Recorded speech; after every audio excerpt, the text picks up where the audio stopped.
Shalom les amis, je vais vous parler de l'antisémitisme et de la vision qu'il faut avoir de cet état de fait qui ressurgit aujourd'hui en Europe et en France plus particulièrement. De la même façon que la Torah nous relate la sortie d'Égypte et nous dit que Dieu a endurci le cœur de Pharaon pour ne pas laisser les enfants d'Israël sortir de façon à pouvoir se glorifier en lui ensuite. De la même façon, on doit comprendre maintenant que ce qui arrive n'est pas le fruit du hasard et que pourquoi ça arrive maintenant à ce moment-là, c'est parce que bien évidemment c'est un signe qu'Hachem nous envoie, que Dieu nous envoie pour que ses enfants puissent rentrer sur leur terre, c'est-à-dire en Israël. Il y a plusieurs façons de rentrer.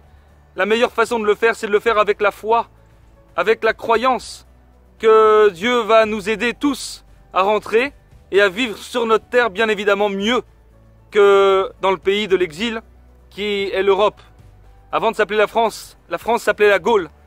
Et le mot en hébreu qui désigne l'exil, c'est Gola.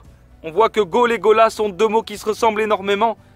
Et c'est normal puisque après la destruction du deuxième temple, les Juifs ont d'abord atterri en France.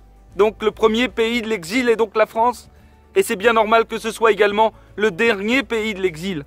C'est pour ça que j'invite tous ceux qui écouteront cette vidéo à rentrer. Parce que c'est la volonté du Créateur, à ne pas écouter la voix de ceux qui vous diront de ne pas le faire. Et à plus forte raison des rabbinim de France qui vous disent de ne pas rentrer. Ne les écoutez pas. Rentrez. Ayez confiance en Dieu qui veut aujourd'hui qu'on rentre sur notre terre. On a des écrits pour nous.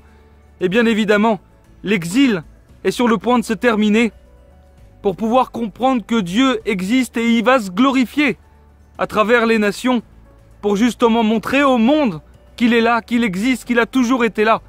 Le but maintenant c'est d'en prendre conscience, de rentrer avec foi et pour ceux qui ne sont pas juifs, de le voir, de croire en lui parce que évidemment le maître du monde ne saurait être autre qu'Hachem, que Dieu.